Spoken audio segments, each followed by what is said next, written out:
Bismillahirrahmanirrahim. Assalamualaikum warahmatullahi wabarakatuh. Syukur alhamdulillah kita bisa berjumpa lagi di channel ini. Salawat dan salam selalu dan tetap tercurahkan kepada junjungan kita Nabi besar Nabi Muhammad sallallahu alaihi wasallam. Allahumma sholli ala sayyidina Muhammad wa ala ali sayyidina Muhammad. Harapan dan doa saya, semoga saudaraku semuanya selalu diberikan kesehatan sekeluarga, dilapangkan rezekinya, diampuni segala dosanya, dan dimudahkan segala urusannya. Amin ya rabbal alamin. Sahabat beriman yang dirahmati oleh Allah Subhanahu wa ta'ala, Islam meyakini keberadaan alam kubur dan hal-hal yang terjadi di dalamnya.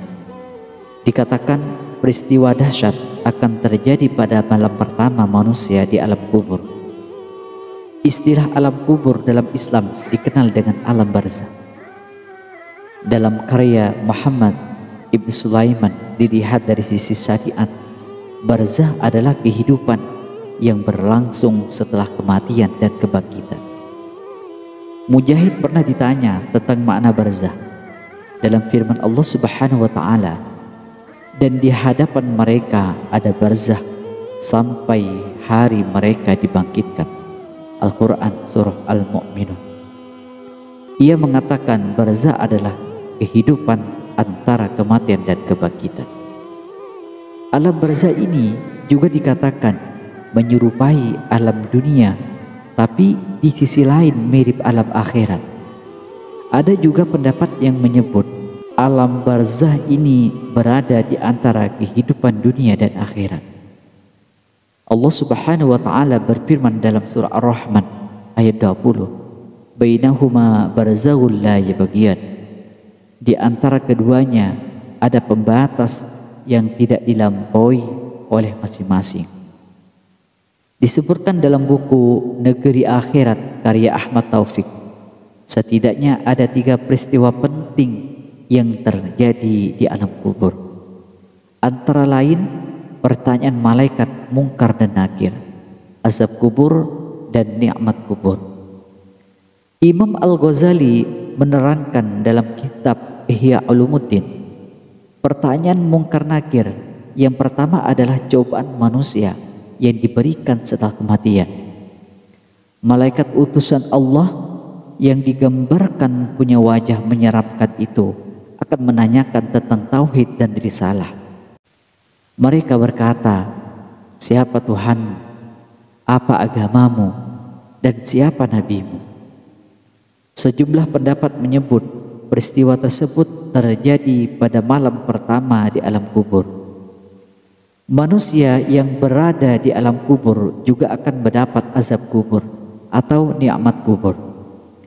Azab kubur adalah siksaan yang diberikan di dalam kubur terhadap orang yang tidak beriman atau melakukan banyak dosa semasa hidupnya. Sedangkan nikmat kubur adalah kenikmatan dan kesenangan yang diberikan oleh Allah Subhanahu wa ta'ala kepada orang yang beriman dan beramal soleh. Diterangkan dalam tasawuf Imam Al-Ghazali karya Muhammad Abdul Mujib di KK, azab kubur yang menimpa manusia pada malam pertama di alam kubur disebut sangat dahsyat. Syekh Mahmud Al-Misri dalam kitab Rihlah ila Ad-Dar Al-Akhirah memaparkan sebuah hadis dari Anas radhiyallahu an bahwa Rasulullah sallallahu alaihi wasallam bersabda, jika tidak karena kalian akan dimakamkan, tentu aku berdoa kepada Allah agar memperdengarkan siksa kubur. Hadis riwayat Muslim, Ahmad, dan Abu Dawud, Sahih Al-Jami. Imam Muslim juga meriwayatkan dari Aisyah radhiyallahu anha tentang azab kubur. Aisyah menceritakan ada 2 orang nenek dari kaum Yahudi dan Madinah masuk menemuinya, lalu berkata, sesungguhnya ahli kubur itu diazab dalam kubur mereka. Aisyah berkata, aku mendustakan kedua nenek itu dan aku tidak mau mempercayai mereka. Maka kedua nenek itu keluar dan masuklah Rasulullah kepadaku. Lalu aku berkata, wahai Rasulullah, sesungguhnya ada dua orang nenek dari kaum Yahudi di Madinah ini mengatakan bahwa ahli kubur itu diazab dalam kubur mereka. Nabi SAW bersabda, kedua nenek itu benar.